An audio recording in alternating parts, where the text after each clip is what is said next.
Hi, crime enthusiasts. This is your host Ashita. Today I bring you the story of Mary Carol Hill Frederick, who vanished without a trace from her home in Seminole Heights, Tampa, Florida on June 3rd, 1994. A devoted child advocate, loving mother, and aspiring law student, Mary had recently left her position at the Department of Health and Rehabilitative Services to pursue her dream at Stetson University Law School. But before she could embark on this new journey, she disappeared without any signs of struggle, no goodbyes, and no clues left behind. What really happened to Mary Carroll that night, and why?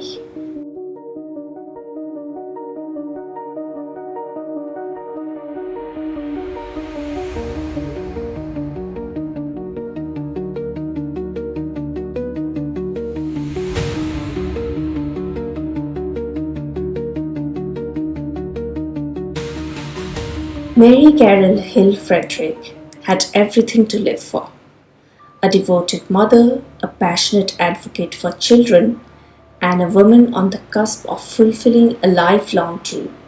She seemed to be at one of the most exciting points in her life. But on June 3rd, 1994, that all came to a sudden and baffling halt. The 37-year-old Seminole Heights resident had recently taken a leave of absence from her longtime job at the Florida Department of Health and Rehabilitative Services to pursue something she had worked toward for years: attending Stetson University Law School. For over a decade, Mary had dedicated herself to helping underprivileged children and earning a law degree that would allow her to take advocacy to the next level. She fully intended to return to the state agency after graduation, this time armed with the legal knowledge to fight for those who needed her the most. But beyond her career aspirations, one thing was undeniable. Mary lived for her son, Phil.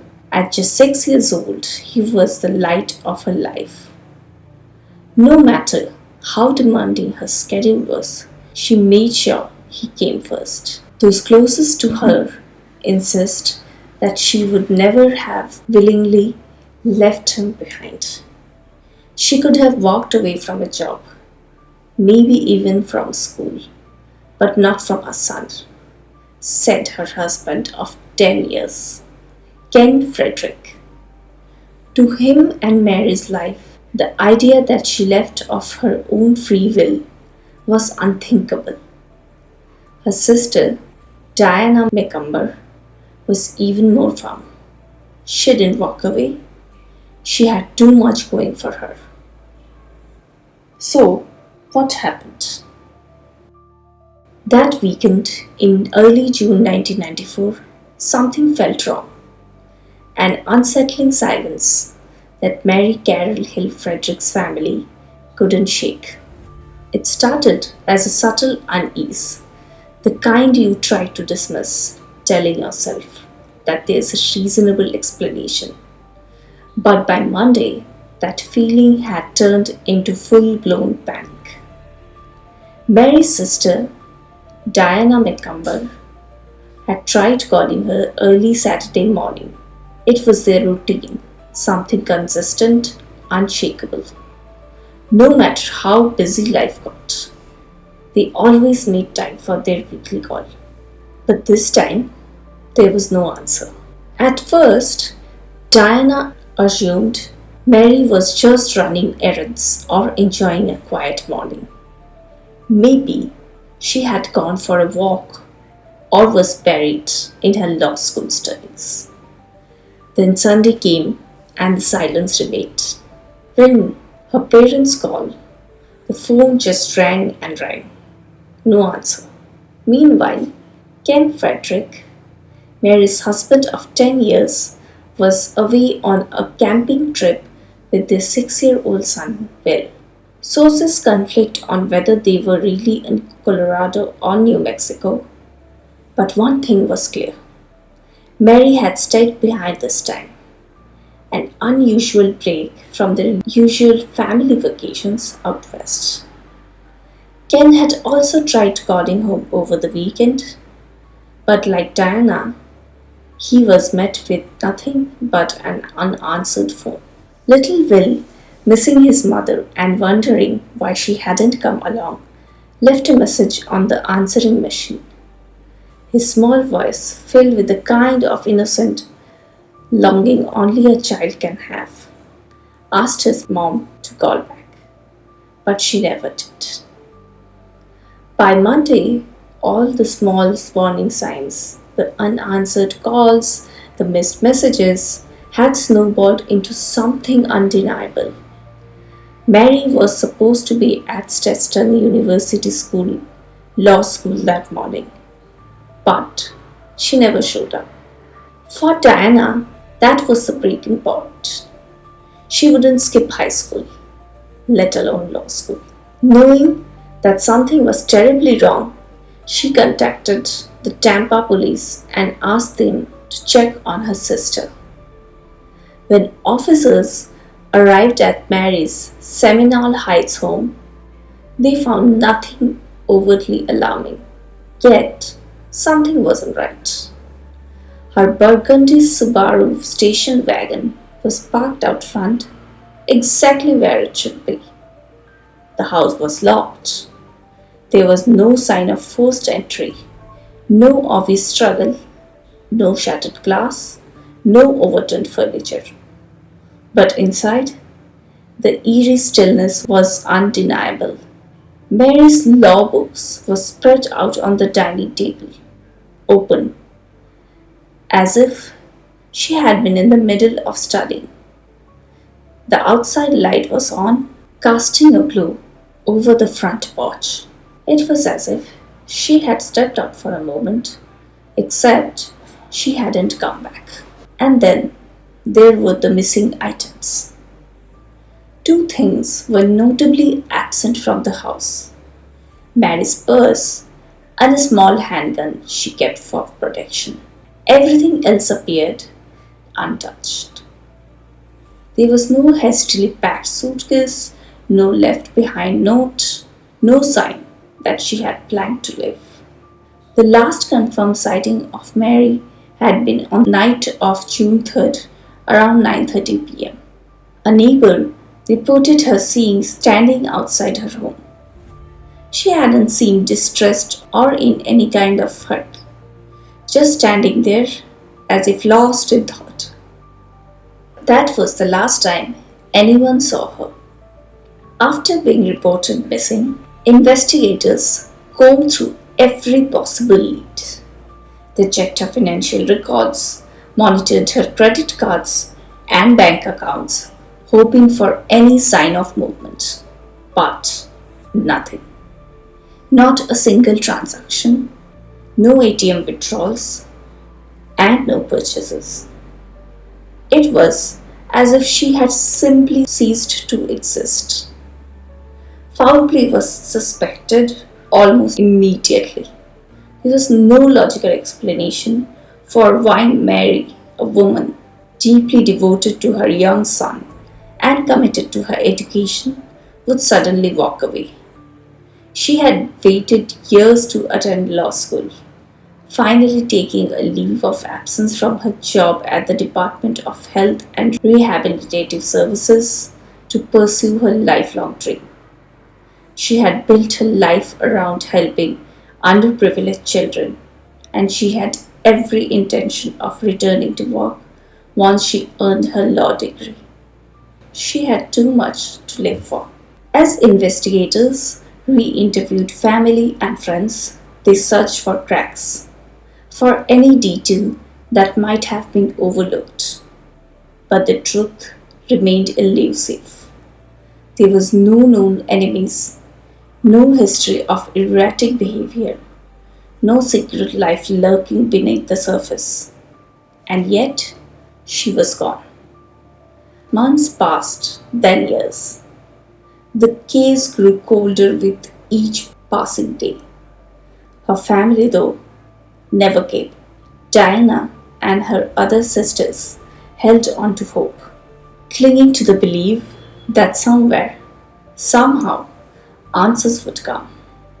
But as time stretched on, the reality of Mary's disappearance settled like a weight no one could lift. Where had she gone that night? Did she leave with someone she trusted? Or did something more sinister happen behind the locked doors of that quiet Seminole Heights home? The mystery of Mary Carol Frederick remains, lingering like an unfinished sentence. A woman full of promise on the brink of a new chapter in her life disappeared without a trace. And to this day, no one knows why. One account suggests that Mary Carol Hill Frederick was last seen with a co-worker and a close family friend, Louis Joseph Lava. According to this source, the two had dinner together, watched videos together at her home on the night of June 3rd, 1994. The last anyone saw Mary. Halava was questioned by the police in the early days of the investigation, but not long after, he became uncooperative. He distanced himself from Mary's family, refusing to answer their calls or provide any further information. Then, an even stranger twist. Halava vanished. A blog post comment from someone claiming to be Mary's husband, Ken Frederick, stated that Halava was the only person of interest in this case. According to this comment, Halava's account of the night Mary disappeared was riddled with inconsistencies. His behavior, his unwillingness to cooperate, it all raised red flags. And yet, just like Mary, Halava was never seen again. Official records list his date of birth as July 1, 1953, making him 40 years old at the time of Mary's disappearance. But if he truly disappeared as well, what happened to him? Was he another missing person, or was he something else? A fugitive hiding in plain sight? Did he know something about Mary's fate? Something he never wanted to reveal. Investigators poured every lead searching for any sign of Mary after that night. They monitored her bank accounts, credit cards, and phone records, waiting for the slightest movement that might provide a clue. But there was nothing. No withdrawals, no purchases, no calls. She had truly vanished without a trace. From the very start, foul play was suspected. Mary wasn't someone who would just walk away.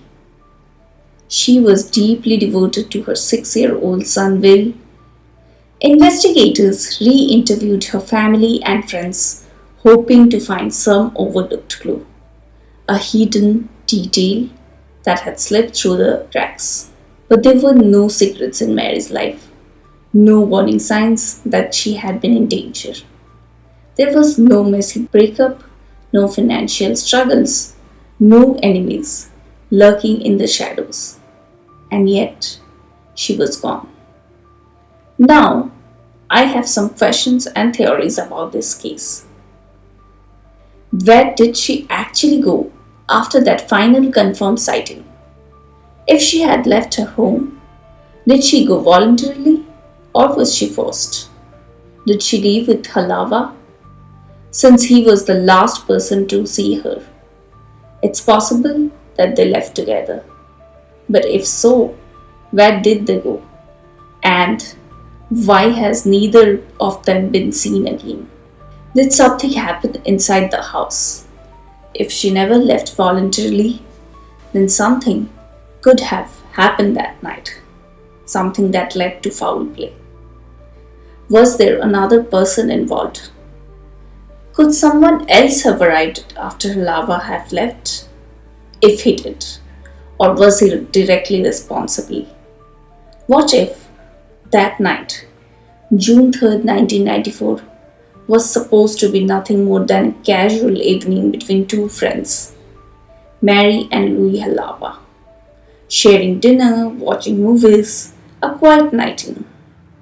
Maybe they had done this before. Maybe it was a familiar routine. But what if this time Lava wanted something more? It's just a speculation, of course. Let's think about the details.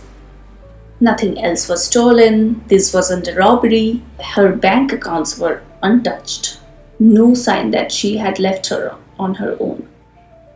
Her car was left behind. Whoever took her didn't want to leave an immediate trail. So, what if, just what if, this was deeply personal?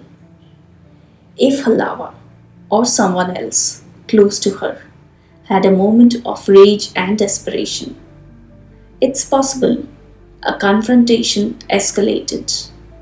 If he was the perpetrator, he might have known about her gun, might have taken it quietly when she wasn't looking, and then maybe he turned it on her. Imagine this. He pulls out a gun, a weapon she kept for her own protection, and suddenly the dynamic shifts. She's no longer safe in her own home. Maybe he forces her out, leading her to his car instead of her own. Because if he took hers, it would be searched immediately. Maybe he locks the house behind them with his own keys, making it look as if she simply walked away. He knew people would remember that she was with him that night. Maybe he thought locking up would buy him time, throw people off. But here's the part that keeps me up at night. Lava disappeared too. If he was responsible, did he flee because he knew the truth would catch up with him? Or in a chilling twist, was he silenced by someone else who knew what happened? The case of Mary Carol Hill Frederick is filled with unanswered questions. But there's one that lingers the longest. Did someone she trusted betray her that night? The disappearance of Mary Carol Hill Frederick is not just a mystery. It's a wound that has never healed.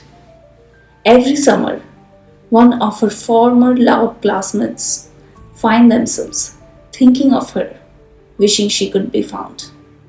Mary was part of a tight-knit class filled with older students who had returned to school later in life. They bonded quickly, and Mary Carol stood out. She was kind, full of excitement, and genuinely seemed to enjoy the challenge of law school. Yet, when she vanished, an unsettling theory surfaced. One that suggested she had freaked out about law school and left on her own. But those who knew her found that impossible to believe. She adored her little boy, spoke about him constantly, and was devoted to him in a way that it made unthinkable that she would just leave. If she had her doubts about school, she would have faced them, not run from them. And nothing in her behavior suggested that she wanted to abandon her studies. For those who knew her from before law school, the shock of disappointment, her disappearance, has never faded. A former co-worker from the Department of Health and Rehabilitative Services still carries the weight of Mary's absence, haunted by the fact that she was never found. I worked with Mary Carol at HRS, the former colleague wrote. She was a very beautiful young lady, full of compassion for children. It has always haunted me that she was never found for her family to have closure. She never would have just left. She was taken.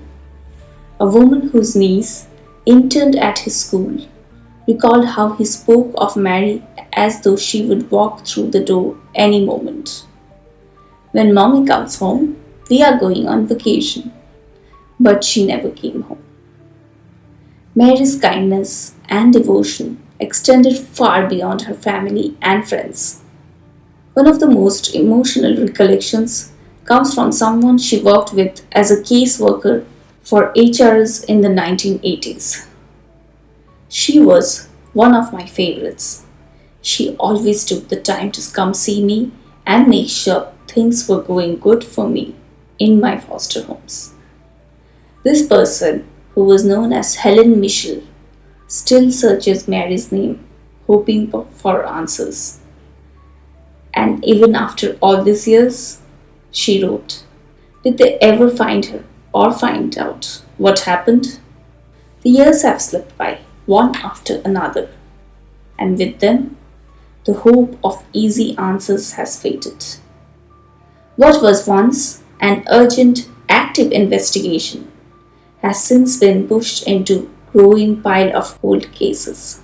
Files gathering dust, evidence boxes left untouched, memories of what happened, slowly fading from the minds of all but those who loved her most. There have been no major updates, no shocking confessions, no sudden discoveries that might finally bring resolution. No justice, no closure. The only thing that remains is a long list of unanswered questions. What really happened on the night of June 3rd, 1994? Mary was home. She had spent the evening with someone she knew and trusted. Then, she was gone. No clear evidence points to her fate. Nobody has ever been found. There were no signs of struggle inside her house, no furniture, no blood, no obvious indication that a crime had taken place. And yet, nothing about her disappearance suggests she left of her own accord. If she had been taken away, why has no one ever been held accountable? Who knows the truth? Her husband, Ken Frederick, remains convinced that someone close to them was responsible. He has never wavered in that belief. I don't believe Hill is alive and suspect a person known to us who took her from our own home. His is an act of absolute cruelty, betrayal, and cowardice. I will never abandon the search. Every year, thousands of people vanish without a trace. Some cases are solved quickly, runaways return home, missing persons are found. Explanations come to light. But others remain open-ended mysteries, haunting cold cases that stretch on for years, even decades, without answers. People disappear in different ways. Some vanish deliberately, choosing to leave behind their past for reasons only known to them. Others fall victim to crime, their fates hidden in secrecy by those who wish to silence the truth. And then there are those whose disappearances defy explanation, cases where no solid evidence is left behind, no clear motive is established, and no logical answers emerge. One moment they exist in the world, living, walking, speaking, and loving, and the next, they are gone. Sometimes there are clues, a broken door, a hastily packed bag, a cryptic note. But in many cases, the silence is deafening. No sign of a struggle, no indication of voluntary departure, just a person suddenly and inexplicably missing. When someone disappears, they leave behind a ripple effect. Their families live in a state of unrelenting grief, caught between the pain of loss and the torment of uncertainty. The friends replay every conversation, wondering if they missed a warning sign. Investigators chase down every lead, hoping for a break. And as the months turns into years, the world moves on, except for those left behind, who remain trapped in the never-ending cycle of what ifs and unanswered questions. That's the reality of disappearance. That is the reality of what happened to Mary Carol Hill Frederick. But despite this, no one has been charged and no one has been held accountable and no one has come forward with the truth. The case remains frozen in time, locked in silence, buried under decades of unanswered questions. And as the years turned into decades, the case that once gripped investigators, friends, family, and an entire community slowly faded from public attention. What was once urgent, an active search for a missing woman, gradually became another file in the archives of cold cases. Another name on a growing list of people who vanished without a trace. Yet, even as time marched forward, Mary was never forgotten. The people she helped, the children she fought for, the families she assisted, and the friends she made still remember her. They still search for updates, still hold on to the hope that one day, somehow, the truth will finally come to light. But so far, it hasn't. Mary Hill Frederick's disappearance remains a haunting mystery, a case suspended in uncertainty. No new evidence has surfaced, no major breakthroughs have been made, and the only person who may have had answers refused to cooperate and faded from the investigation. The Tampa Police Department's Unsolved Homicide Unit still lists her case unsolved. And unless someone comes forward, unless some new evidence emerges, unless the silence is broken, it may remain forever that way. But if you know something, if you have heard even the smallest detail, if you hold a missing piece of the puzzle, don't let the years keep burying the truth. Mary deserves to be found. Her family deserves closure. And the world deserves to know what really happened that night. Thank you for joining me today. Don't forget to subscribe to my podcast on Spotify and YouTube so you never miss an update. I appreciate you joining me today. Have an amazing weekend ahead. Until then, stay safe, crime enthusiasts.